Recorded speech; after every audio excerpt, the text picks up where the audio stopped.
அனைவருக்கும் வணக்கம். திருஞான சம்பந்தர் மதுரை கூன் பாண்டியனுடைய வெப்பு நோயை தீர்த்தருளினார். இது நம்ம சைவ சமயத்தில் படிச்சிருப்போம். அதாவது கிபி 7ஆம் நூற்றாண்டில் நடந்த ஒரு உண்மை சம்பவம். மன்னனுடைய வெப்பு நோயை திருநீர் பூசி திருஞான சம்பந்தர் திருநீற்று பதிகம் பாடி சரி செய்தார்.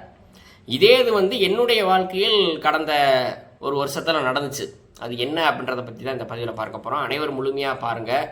அதாவது 2025ஆம் ஆண்டு மதுரை சித்திரை திருவிழா தேரோட்டம் அன்றைக்கு நடந்த ஒரு நிகழ்வு. அந்த 2025ஆம் ஆண்டு தேரோட்டத்திற்கு ஒரு 6-7 மாதங்களுக்கு முன்பாகவே என்னுடைய இடது கையில் ஒரு புண்ணு ஏற்பட்டு விட்டது. ஒரு புண்ணு ஒரு 4 இன்ச்சு அகலத்துக்கு ஒரு ஓட்டை மாதிரி விழுந்து வேறு மாதிரி வந்துக்கிட்டே இருக்குது. நம்மளும் வெட்டி விட்டாலும் அது முளைச்சி வந்துக்கிட்டே இருக்குது. நம்மளும் பார்க்காத வைத்தியமே இல்லை. அதாவது மருத்துவமனைக்கு போகிறோம், மருந்து வாங்கி போடுறோம், அதே மாதிரி வீட்டு வைத்தியம், பாட்டி வைத்தியம், அந்த வைத்தியம் இந்த வைத்தியம் ஏகப்பட்ட வைத்தியம் பார்த்தாச்சு. எதுக்குமே சரி வரலை. நானும் போனால் போதும் அப்படியே இருக்கட்டும் அப்படின்னு சொல்லி விட்டுட்டேன். தேரோட்டம் வருது, 2025ஆம் ஆண்டு தேரோட்டம் வருது. நம்ம எப்பயுமே வருடம் தேரோட்டத்தில் போய் வடம் பிடிக்கிறது வழக்கம். காலையில் 5 மணிக்கெலாம் எந்திரிச்சு போயாச்சு தேரோட்டத்துக்கு. அப்போ அந்த தேர் வடம் என்பது தேங்காய் நாரால் செய்யப்பட்ட ஒரு பெரிய கயிறு. இப்படி 2 கையில் கூட பிடிக்க முடியும், அப்படிப்பட்ட ஒரு பெரிய கயிறு தான் இந்த மீனாட்சி அம்மன் தேரினுடைய கயிறு, வடக்கயிறு. அப்போ அதை பிடிச்சி இழுக்கும்போது கையெல்லாம் வலிக்குது எனக்கு.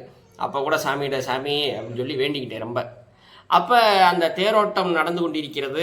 ரொம்ப மகிழ்ச்சியாக தான் இருக்கும். தேரோட்டத்தில் இருக்கிறது ரொம்ப சிறப்பு. அதாவது மனம் என்பது ரொம்ப சந்தோஷமாக இருக்கக்கூடிய ஒரு நாள் அது, என்னையை பொறுத்த வரைக்கும். அப்போ இன்னைக்கு சிவனடியார்கள் எல்லாரும் என்ன பண்ணுவாங்கன்னா, அந்த வடம் பிடிக்கக்கூடிய இளைஞர்களுக்கு திருநீர் பூசி விடுவாங்க, நெத்தியில் பட்டை போட்டு விடுவாங்க. அப்போ எனக்கு ஒரு சிவனடியார் நெத்தியில் பட்டை போட்டு விட்டார். பட்டை போட்டோன்னா, சாமி இந்த மாதிரி என் கையில் புண்ணு இருக்குது, அதுக்கு நீங்கள் வச்சு விடுங்கன்னு சொல்லி சொன்னேன். அவர் உடனே விபூதி எடுத்து ஓம் நமச்சிவாய் அப்படின்னு சொல்லி அந்த புண்ணு இருக்கிற இடத்துல வச்சு அமுக்கிட்டு பூசிக்கிட்டு போயிட்டார். அப்போ நான் என்ன செஞ்சேன், அந்த தேரின் மீது அமர்ந்திருக்கக்கூடிய சுந்தரேஸ்வரர் பிரியாவிடையை பார்த்து திருநீற்று பதிகம், மந்திரமாவது நீர், வானவர் மேலது நீர், சுந்தரமாவது நீர், துதிக்கப்படுவது நீர், தந்திரமாவது நீர், சமயத்தில் உள்ளது நீர், செந்தூர் வாயுமை பங்கன் திரு ஆலவாயான் திருநீரே என்று பாடிக்கொண்டு தேர் வடம் பிடிக்க இழுத்தேன். அப்போ அன்னைக்கு நாள் முடிஞ்சு விட்டது. மறுநாள் பார்த்தீங்கன்னா அந்த புண்ணு இருந்த இடமே தெரியாத மாதிரி மாறிப்போச்சு. மறுநாளே மிகப்பெரிய ஒரு ஆச்சரியம். அந்த இடம் தான் இந்த கையில் பார்த்தீங்கன்னா தெரியும், பிளைனாக இருக்குது. ஆனால் அன்னைக்கு எப்படி இருந்துச்சுன்னா, ஒரு ஓட்டை 4 இன்ச் அளவு ஓட்டை இருந்துச்சு. மறுநாளே மாறிவிட்டது என்பதுதான் என்னுடைய ஆச்சரியமாக நான் பார்த்த விஷயம். அதாவது அன்றைக்கு திருஞான சம்பந்தர் கூன் பாண்டியனுடைய வெப்புனை தீர்த்திருந்தார் என்பது அது சைவ சமயம் திளைத்தோங்கிய காலம், இறைவனே இறங்கி வந்த காலம். ஆனால் இன்றைய கலிகாலத்திலையும் இப்படி நடக்குமா என்ற கேட்டால் நடக்கும். நாம் எந்த அளவிற்கு இறைவன் மீது பக்தி வைத்திருக்கிறோம் என்பதை பொறுத்து அந்த நிகழ்வுகள், ஆச்சரியங்கள் எல்லாம் நடக்கும். இது நான் ஏதோ சும்மா சொல்கிறேன்னு யாரும் நினைக்க வேண்டாம். உங்களுக்கும் உங்களுடைய உடம்பில் ஏதாவது ஒரு புண்ணோ ஒரு தோல் நோயோ தீராத பிரச்சனை ஏதாவது ஒன்று இருந்தால் அந்த இடத்தில் திருநீற்றை தடவி திருஞான சம்பந்தர் அருளி செய்த திருநீற்று படியத்தை பாடி மதுரை மீனாட்சி அம்மன் சொக்கநாதரை வேண்டிக் கொண்டால் கண்டிப்பாக அந்த நோய் கூடிய விரைவில் தீர்ந்துவிடும் என்பது 100% உண்மை. இதிலிருந்து நான் என்ன சொல்ல வரேன்னா, ஒரு இறைவனை நினைத்து நாம் ஒரு வேண்டுதல் வைக்கிறோம் என்று சொன்னால் அது நடக்குமா நடக்காதா என்று யோசித்து கொண்டு வைக்கக்கூடாது.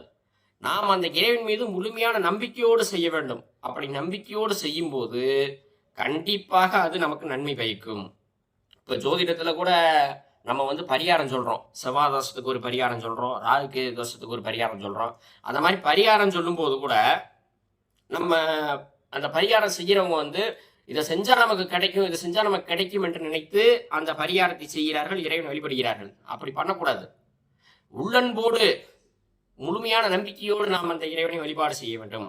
அப்படி செய்தால் இந்த காலத்திலும் கடவுள் நமக்காக கண் திறந்து பார்த்து நம்முடைய பிரச்சனைகளை, குறைகளை தீர்த்து வைப்பார் என்பதைத்தான் இந்த நிகழ்வு மூலமாக நான் சொல்லிக்கொள்கிறேன். அது மட்டுமல்லாமல் தேரோட்டம், இந்த தேரோட்டத்தில் போய் கலந்துக்கிட்டாங்கன்னு சொன்னால் நம் உடம்பில் இருக்கக்கூடிய அத்தனை பிணிகளும் தீர்ந்துவிடும். தேரோட்டத்தில் போய் கலந்துக்கிறேன்னா தேர் வர்றதை பார்க்கறது இல்லை, தேர் வடம் பிடித்து இழுத்தல். அந்த கூட்டத்தில் போய் அந்த வடம் பிடித்து இழுத்து இறைவனுடைய நாமத்தை சொல்லிக்கொண்டே வர வேண்டும். அப்படி செய்தால் நம்முடைய உடற்பிணிகள் அத்தனையும் தீர்ந்துவிடும். திருமணமாகாத இளைஞர்களுக்கு கண்டிப்பாக திருமணம் நடக்கும்.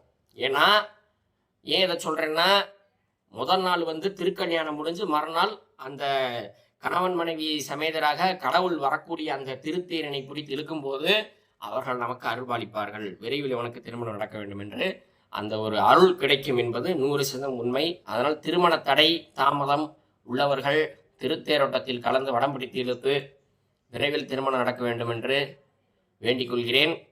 உலக மக்கள் அனைவரும் நீடூடி சந்தோஷமாக வாழ எல்லாம் வல்ல இறைவன் ஸ்ரீ விராட் விஸ்வகரம் பரபிரமத்தை வேண்டிக் கொண்டு விடைபெறுகிறேன். நன்றி, வணக்கம்.